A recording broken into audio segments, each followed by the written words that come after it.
Hi, I got Endless Ocean Luminous, and I'm playing it pretty quick after release. My brother actually got it for me. He remembers when I made a bunch of Endless Ocean 1 and 2 videos for YouTube, and that was kind of the most popular thing on my channel, and to the point where I think I was one of the main, people posting stuff on YouTube about Endless Ocean. It wasn't a deep pool, so it's not that impressive, but it is the most popular videos on my channel, so why not talk about this game? Um, the video in the beginning is me turning on the game, which I thought would be fun. My daughter is also in the room. She's 5. She's not someone that shows up on my YouTube channel for obvious reasons. So I don't know how much footage I'm gonna get of this game and playing the game because I'm kind of playing it while she's watching. Like I said, she's 5, so she's just getting into video games, and this seemed like the perfect game to play while she could watch. So um, I'm talking about my early impressions of the game and maybe a little bit of game design. I'm kind of aware of the feedback and reception of this game, and I think it's an interesting topic of how this very little niche game from the Wii in the late 2000s and how expectations of that have changed to 2024 and an audience has grown for it, and maybe what some of the expectations are, and how game design has changed a little bit in the series and maybe expectations have changed a little bit. Um, from what I understand, there's a lot of modularity in this game, in that the map has some semi-randomness or modularity or whatever, and that's a lot different than the original 2 Endless Ocean games that were essentially a curated experience.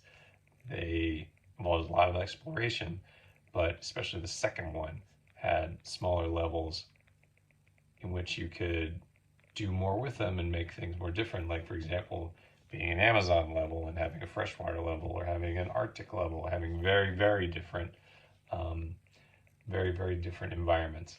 The first one, still a curated experience, but more of an exploration base where you can go to different parts of the map and try to find stuff, but it's going to be the same thing every time for the most part. At least it seems that way. Um, Playing this game, you do feel that modularity, and there was kind of a point where I was worried that when I first started out, I was like, is it always just kind of going to be like a sandy bottom tropical area where there's reefs here and there and you're going to them and it's kind of featureless? But the more I played the maps, the random map, the more it seems more complex than that. There's definitely more features and topography variation than I had initially thought and then kind of initially feared. But I imagine it's harder to do a more dynamic, curated experience like the first 2 games with a modular map. I'm going to say that now. We'll see if my thoughts change on that the more I play the game. I have just done 2 dives on the first randomized map, so I haven't gone in and done like 5 different maps just to see it yet. One big difference I do feel that might wear on me is like the scanner and scanning like a whole bunch of fish at the same time. It kind of makes it almost feel like you're turning it into like a first person shooter or something where you're just like scan, scan, scan, scan, scan. Oh, there's more blue stuff. Scan, scan, scan, scan, scan. So just like swimming and then doing machine gun scanning, which I feel like is gonna get old. Um, this also dovetails into another thing. I don't remember what playing the first 2 games was like because it was like at least 15 years ago that I played the second game, and even more for the first. So I might have to watch my old videos to see what it was like, but I don't remember what it feels like to swim. I don't remember what the clicking on or scanning function was equivalent wise from the first 2 games. This one, it feels like might be a little much, but we'll see as we go along. I got through the first things of the tutorial. I'm sure I'll probably start going back to the second chapter. My map started off with a lot of like sandy bottom, the coral stuff, and then the further on I got, the more I found like caves and a ruin area with like a well I could dive down. I did find some fairly impressive animals quickly. It didn't take too long before I found a blue whale, and I don't know if that's a common or an uncommon occurrence, but we heard this whale sound and looked around and was like, oh no, it's just like a blue whale straight up, like almost right away. All right, that's cool.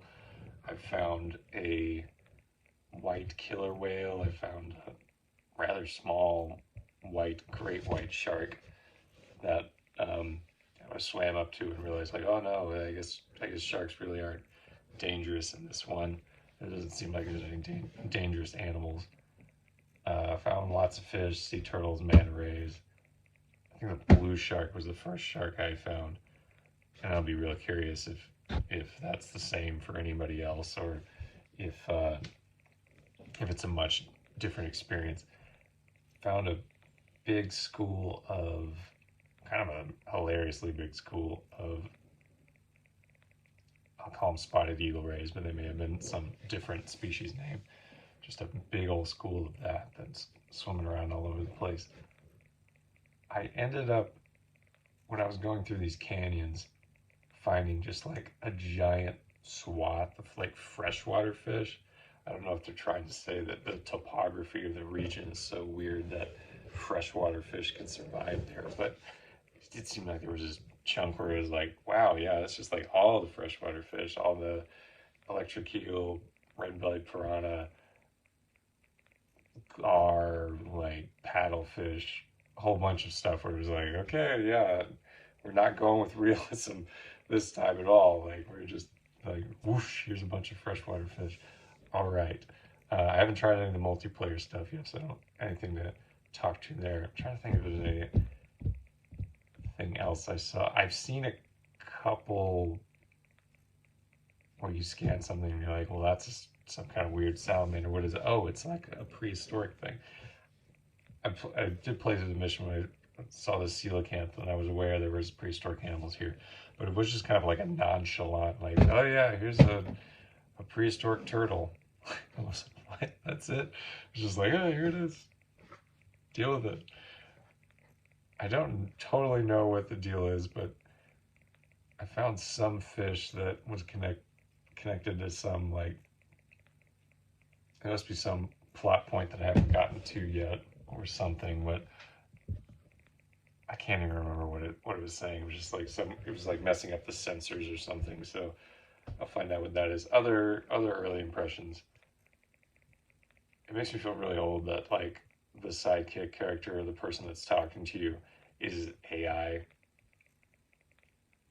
Like, I don't know why they needed to make that choice. It could have been some lady that's talking to you from the base, but no, they made it an AI program. So okay, sure, whatever. The tutorial was pretty handholdy and basic, but it didn't take long to get on the way. I guess game design wise, it's going to be a lot different being a modular experiences versus a curated experience. So they are going to be very different. On the other hand,